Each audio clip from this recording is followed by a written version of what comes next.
আমরা মূল আলোচনায় চলে যাই। আজকের আলোচনার বিষয় parenting, how to rare up the children. কেমন করে ছেলে মেয়ে মানুষ করতে হয় জানার দরকার আছে না? ছেলে মেয়ের বাপ হয়েছেন কে কে দেখি? এই পোলা পাইনরা হাত তুলিস না আবার। আপনারা হয়েছেন? মাশাআল্লাহ, হাত নামান। ছেলে মেয়ে আল্লাহর দেয়া নেয়ামত, তাই না? দুনিয়ার সৌন্দর্য, জিনাতুল হায়াতিদ দুনিয়া। কিছু কিছু জিনিসের প্রতি আকর্ষণ মানুষের জনমভর। এর মধ্যে একটা হচ্ছে সন্তান সন্ততি। আল্লাহ সূরাত আলে ইমরানের 14 নম্বর আয়াতে বলেছেন, যুইগিনা লিন-নাসি হুব্বুশ শাহাওয়াতি মিনান নিসা ওয়াল বানিন ওয়াল কানাতিরিল মুকানতারাতি মিনাজ যাহাবি ওয়াল ফিদ্দাহ ওয়াল খাইলিল মুসাওয়ামাতি ওয়াল আনআমি ওয়াল হারস যালিকা মাতাউল হায়াতিদ দুনিয়া ওয়াল্লাহু ইনদাহু হুসনুল মাআব। নারী, গাড়ি, বাড়ি, স্থাবর অস্থাবর সম্পত্তি, সন্তান সন্ততি, এগুলো প্রাপ্তির আকাঙ্ক্ষা, এগুলোর প্রতি আকর্ষণ মানুষের জনমভর। আমরা সবাই এগুলো চাই, ঠিক কিনা? এর মধ্যে সবচেয়ে গুরুত্বপূর্ণ একটা হচ্ছে সন্তান সন্ততি। দেয় কে? জোরে বলতে হবে, কে দেয়? চাইতে হবে কার কাছে? নাকি মাজারে, নাকি দরগায়? একজন সন্তান দিতে পারে, চিল্লায় বলতে হবে তিনি কে? অনেকে বলে মাজারে মানত না করলে নাকি সন্তান পাওয়া যায় না। এটা কি রে ভাই? মাজারে যদি মানত করা না হয় তাহলে নাকি সন্তান পাওয়া যায় না। এগুলো এসে ডিস্টার্ব করে খুব। এটা খুলে ফেলেন, খুলে নিচে রাখেন, এটাতে এদিকে রেখে দেন, এই পাশে থাক যতটুকু হয়, এদিকে দিয়ে দেন এই পাশে। তো এটা একটা ভুয়া কথা, তাই না? মাজারে আর একটু উপরে উঠাইতে হবে। মাজারে মানত না করলে সন্তান যদি না হইতো, বাচ্চা যদি না হয়, গরুর যে বাচ্চা হয়, গরু কোন মাজারে মানত করছে বলেন? মাজারের বিরুদ্ধে আমাদের অবস্থান নয়। মাজার হচ্ছে মাকানু জিয়ারা, যেখানে মানুষ জিয়ারত করে, ভিজিটিং প্লেস। আসলে শব্দটা হবে মাকবার, মানে কবর। কারো কবরে যাওয়া, জিয়ারত করা, এটা সুন্নাহ। কবর দেখলে আমরা সালাম দেই, ঠিক কিনা? এটা সুন্নাহ। তবে কবরে শুয়ে থাকা ব্যক্তির কাছে চাওয়া যায় না। চাওয়া যায়? ইযা সাআলতা ফাসআলিল্লাহ, যখন চাইবে কার কাছে চাইবে? ওয়া ইযা ইসতাআনতা ফাসতাইন বিল্লাহ, সাহায্যের হাত যদি পাতো কার কাছে পাতবো? ওনার ভান্ডারে কমতি আছে, ঘাটতি আছে? আমাদের যার যা লাগবে সবও যদি উনি দিয়ে দেয়, ওনার কমতি পড়বে নাকি? সুবহানাল্লাহ পড়েন। এজন্য মাজারে মানত না করলে সন্তান পাওয়া যায় না, এটা ভুয়া কথা, তাই না? তাহলে ছাগলের বাচ্চা হয় কেমনে? গরুর বাচ্চা হয় কি করে? এরা তো কোথাও মানত করে না। তাহলে বুঝা গেল সন্তান দেয়ার মালিক কে?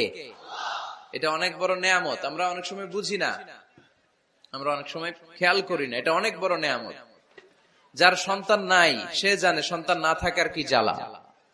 এরকম নিঃসন্তান কিছু ভাইয়েরা আমাদের এলাকায় আছে না নাই? আছে। তারাই জানে কি জ্বালা। তো এই সন্তানকে কোরআন কোথাও বলেছে জিনা, সৌন্দর্য, কোথাও কি বলেছে? উত্তর দিতে হবে। কোথাও কি বলেছে? জিনা। আল মাল ওয়াল বানুনা জিনাতুল হায়াতিদ দুনিয়া। সন্তান আর সম্পদ এটা দুনিয়ার জীবনের সৌন্দর্য। ছোট ছেলে মেয়েরা, সোনামণিরা না থাকলে পৃথিবীতে কোনো সৌন্দর্য থাকতো? স্বামী স্ত্রীর ভালোবাসা কয় বছর? রং ধরা যৌবন, জং ধরে শেষ। 1-2 বছর পরে আর আগের ওই মাতলামিটা থাকে না, ওই ভালোবাসাটা থাকে না। এরপরে ভালোবাসাটা হয় ছেলে মেয়েদের কারণে, ঠিক কিনা? ঘরে গেলে আব্বু আব্বু ডাকে, আম্মু আম্মু ডাকে, ছোটাছুটি করে, দৌড়াদৌড়ি করে, কান্নাকাটি করে, রাগ করে বসে থাকে, রাগ ভাঙাতে হয়, এটাই মজা, ঠিক কিনা? এজন্য আল্লাহ বলেছেন জিনাতুল হায়াতিদ দুনিয়া। ছেলে মেয়েরা, সন্তান সন্ততি হচ্ছে দুনিয়ার জীবনের সম্পদ, দুনিয়ার জীবনের সৌন্দর্য। এক আয়াতে বললেন জিনা, আবার আরেক আয়াতে বললেন ফিতনা। ইন্নামা আমওয়ালুকুম ওয়া আওলাদুকুম ফিতনা। তোমাদের সম্পদ, তোমাদের ছেলে মেয়েগুলো যেমনি সৌন্দর্য, আবার অন দা আদার হ্যান্ড তারা তোমাদের জন্য ফিতনা। কারণ এই সন্তানের মুখে খাবার তুলে দেওয়ার জন্য অনেক বাবা হারাম পন্থায় উপার্জন করে, এরকম আছে না নাই? তাহলে ওই সন্তান শুধু জিনা না, ওই সন্তান ফিতনা। এই সন্তানের কারণে বাবা দুনিয়ায় ফিতনায় পড়ে গিয়েছে, ফিতনায় জড়িয়েছে। আবার আরেক আয়াতে আল্লাহ বললেন আদুওয়া, কখনো কখনো সন্তান সন্ততি এগুলো হয়ে যায় শত্রু, বাবা মায়ের জন্য শত্রু। অনেক বাবা আছে ছেলের জন্য জাহান্নামে যাবে, আছে না নাই? অনেক ছেলে আছে বাবার জন্য জাহান্নামে যাবে। কিয়ামতের দিন বাবা ছেলেরে পরিচয় দিবে না, ছেলে বাবারে পরিচয় দিবে না, একে অপরের শত্রু হয়ে যাবে, ঠিক কিনা? কারণ দিনটা বড্ড ভয়ঙ্কর, কেউ কাউরে চিনবে না। সেদিন হবে 50,000 বছরের সমান একটা দিন। সবার মুখে একটাই চিৎকার, ইয়া নাফসি ইয়া নাফসি। আকাশের জলজলে সূর্যটা অনেক দূরে, তারপরেও তাকাতে কত সমস্যা হয়, অনেকে এইভাবে আছেন। সেই সূর্যটা, তেজদীপ্ত সূর্যটা কিয়ামতের মাঠে মাথার একেবারে কাছাকাছি চলে আসবে। সূর্যের প্রচন্ড তাপে মাথার মগজগুলো গলে গলে নাকের ছিদ্র আর কানের ছিদ্র দিয়ে বেয়ে বেয়ে পড়বে। হুফাতান উরাতান মুশাতান গুরলা, পায়ে দেওয়ার মতো কারো জুতা থাকবে না। আজকে যে বাটা জুতা পরে আসছেন, অ্যাপেক্সের জুতা, কিয়ামতের দিন জুতা থাকবে পায়ে, গায়ে জামা থাকবে না। Everyone will stand up as naked. There is no dress, no costume, no garment in their body. দেহে কোনো পোশাক নাই, পেটে খাবার নাই, পায়ে জুতা নাই, সূর্যটা মাথার কাছে, তৃষ্ণায় জিহ্বাটা বের হয়ে নাভি পর্যন্ত ঝুলতে থাকবে। সবাই বলবে আল্লাহ আমারে বাঁচাও, আমারে বাঁচাও। ওই দিন বাবা ছেলেরে চিনবে না, ছেলে বাবারে চিনবে না। অনেক বাবা ছেলের কারণে জাহান্নামী হবে, অনেক ছেলে বাবার কারণে জাহান্নামী হবে। তাহলে তখন বাবা ছেলের শত্রু হয়ে যাবে, ঠিক কিনা? তাহলে কোরআন সাধারণত বলল কিছু কিছু জিনিসের প্রতি মানুষের আকাঙ্ক্ষা জনমভর, এর মধ্যে অন্যতম হলো সন্তান সন্ততি। এই সন্তান কখনো হয়ে যায় জিনা মানে সৌন্দর্য, আবার এই সন্তান কখনো হয়ে যায় ফিতনা মানে পরীক্ষা, আবার এই সন্তান কখনো হয়ে যায় আদুয়া মানে শত্রু, ঠিক কিনা? আমাদের সন্তানরা যেন আমাদের জন্য পরীক্ষাও না হয়, শত্রুও না হয়। আমাদের সন্তান যেন আমাদের চক্ষু শীতলের কারণ হয়, ঠিক কিনা? এজন্য আল্লাহ মুমিনদেরকে শিখিয়ে দিয়েছে, দোয়া করো, আল্লাহর কাছে চাও যে আল্লাহ আমাকে এমন সন্তান দেন, আমাকে এমন স্ত্রী দেন যাদের দিকে তাকালে আমার চোখ জুড়িয়ে যাবে। আল্লাহ বললেন তোমরা আমার কাছে চাও, আর পর রব্বানা হাব লানা মিন আজওয়াজিনা ওয়া যুররিয়াতিনা কুররাতা আ'য়ুন ওয়াজআলনা লিল মুত্তাকিনা ইমামা। ও আমাদের রব, আমাদের কেমন স্ত্রী দান করেন, এমন সন্তান দান করেন যে স্ত্রীদের দিকে তাকালে, যে সন্তানের দিকে তাকালে আমাদের হৃদয়টারে জুড়িয়ে দিবে কে?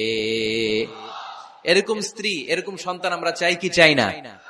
ঘরে ঢুকার পরে স্ত্রীর দিকে তাকালে কলিজা ঠান্ডা হয়ে যায়, সন্তানের দিকে তাকালে হৃদয়টা জুড়িয়ে যায়। এরকম সন্তান আমরা চাই না? কথা বলতে হবে, চাই কি চাই না?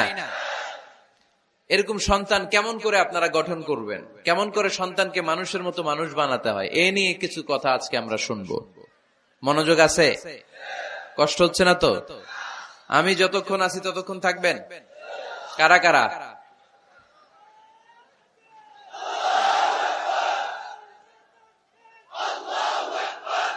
মাশাআল্লাহ, মাশাআল্লাহ। তাহলে থাকেন আমার সাথে, বসেন, কথা বলি কিছু। আসলে এগুলো খুব জরুরি ওয়াজ। কি করে ফ্যামিলি ঠিক করবেন, কি করে দাম্পত্য জীবনটাকে সুখময় করবেন, কি করে সমাজটাকে ভারসাম্যপূর্ণ করবেন, কি করে ছেলে মেয়েদেরকে মানুষের মতো মানুষ করবেন, এগুলো জানার দরকার আছে না নাই? এর কারণ আমি প্রায় বলি, খেয়াল করে শুনেন, খুব জরুরি কথা, এদিক সেদিক তাকানো যাবে না, সময় কম। আমার দিকে তাকান, আমার দিকে তাকান। এই পৃথিবীতে গরুর পেট থেকে যেটা বেরোয় এটা গরু হয়ে যায়, ছাগলের পেট থেকে বেরোলেই ছাগল হয়ে যায়, মুরগির পেট থেকে বেরোলেই মুরগি হয়ে যায়, কিন্তু মানুষের পেট থেকে বেরোলে ওটা মানুষ হয়ে যায় না, ওটা মানুষ করতে হয়, মানুষ বানাতে হয়, ঠিক কিনা? খালি চোখে আপনি যা দেখেন সব কিন্তু মানুষ না, এগুলো জনসংখ্যা। এগুলো কি? বাড়ছে জনসংখ্যা, কমছে মানুষ। এই জন্য আমরা আমাদের ছেলে মেয়েদেরকে মানুষের মতো মানুষ বানাতে চাই, ইনশাআল্লাহ। পড়েন। এখন কিভাবে মানুষের মতো মানুষ বানাবো? অনেক মা বাবা ছেলে মেয়েদেরকে নিয়ে উদ্বিগ্ন, আমাদের কাছে আসে, হুজুর কি করব ছেলেটারে নিয়ে, কোন প্রতিষ্ঠানে দিব, কিভাবে মানুষ করব, হুজুর একটু বলে দেন। এরকম উদ্বিগ্ন অভিভাবক আছে না নাই? সব বাবা মাই চায় ছেলে মেয়েদের উজ্জ্বল ভবিষ্যৎ। কোন বাবা মা চায় তার ছেলেটা টেন্ডারবাজ হোক? উত্তর দেন। কোন বাবা চায় তার ছেলেটা চাঁদাবাজ হোক, তার ছেলেটা ধর্ষক হোক, এসিড নিক্ষেপকারী হোক? না, চায় না। সব বাবা মাই চায় তাদের ছেলে মেয়ে মানুষের মতো মানুষ হোক। আজকের এই চমৎকার দুপুরে, চমৎকার অপরাহ্নে আমরা জানার চেষ্টা করব কেমন করে ছেলে মেয়েদেরকে মানুষের মতো মানুষ বানাবো। অনেকগুলো পয়েন্টস আপনাদের সাথে শেয়ার করব। বাবা মায়েরা, বাবারা এখানে আছেন, মায়েরা আছেন মহিলা প্যান্ডেলে, সবাই খেয়াল করে শুনেন কিভাবে ছেলে মেয়েদেরকে মানুষ করবেন। ভালো ছেলে মেয়ে পাওয়ার প্রথম পদ্ধতি হচ্ছে, বাবার দায়িত্ব হচ্ছে ছেলে মেয়েদের জন্য ভালো মায়ের ব্যবস্থা করবে। কিসের ব্যবস্থা? কারণ মা হচ্ছে production house, kind of factory. Factory যদি ভালো হয়, ওটা থেকে যে প্রোডাক্ট বেরোবে ওইটাও ভালো হবে, ঠিক কিনা? বাপ ভালো তার বেটা ভালো তাই, মা ভালো তার ঝি, গাই ভালো তার দুধ ভালো রে, দুধ ভালো তার ঘি, তাই না? বাবা ভালো তো ছেলে ভালো, মা ভালো তো মেয়ে ভালো, গাই ভালো তো দুধ ভালো, দুধ ভালো তো ঘি ভালো। তো এই জন্য আমি প্রায় বলি, আমার মায়েদের, আমাদের বোনদের পেটটা এটা খনি, তেলের খনি, গ্যাসের খনি, স্বর্ণের খনি, পেট্রোলিয়ামের খনির চাইতো দামি খনি। কারণ এই পেটগুলোই ধারণ করেছে পৃথিবীর বড় বড় অলিদেরকে। এই নারীদের পেটগুলোই ধারণ করেছে নবীদেরকে। নাকি নবীরা হুট করে আকাশ থেকে পড়ছেন? নারীদের পেট থেকে আসছে, ঠিক কিনা? এটা যেমন সত্য, আবার পৃথিবীর সব টেন্ডারবাজ, চাঁদাবাজ গুলো এসেছে নারীদের পেট থেকে। So the decision is years. আমার প্রিয় লক্ষ্মীপুরের ভাইরা, সিদ্ধান্ত আপনাদের। আপনাদের ঘরের এই মাকে, এই বোনকে আপনি কিভাবে তাদের যত্ন নিবেন, কিভাবে তাদেরকে কোরআন সুন্নাহর পথে রাখবেন, এই দায়িত্ব আপনার। এজন্য প্রত্যেকটা বাবার দায়িত্ব। তোমরা ইয়াং যারা, আমার কলেজের টুকরা যুবক ছেলেরা, এখনো যারা